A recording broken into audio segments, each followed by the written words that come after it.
శుభోదయం.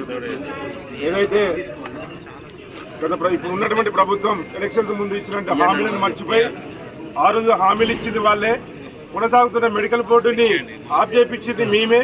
మరి excess man power ఇంతకుముందు జరిగినటువంటి మెడికల్ బోర్డులు అన్ని అవినీతిగా జరిగాయని మేము విజిలెన్స్ ఇవ్వడం జరిగింది. ఆ రిపోర్ట్ వచ్చినాకనే మెడికల్ బోర్డు నిర్వహిస్తామని సాగుతోని ఉన్న మెడికల్ బోర్డును ఆఫ్ చేసి మరి గత 10 నెలల నుంచి ఈ రోజు వరకు కూడా మెడికల్ బోర్డు నిర్వహించట్లేదు.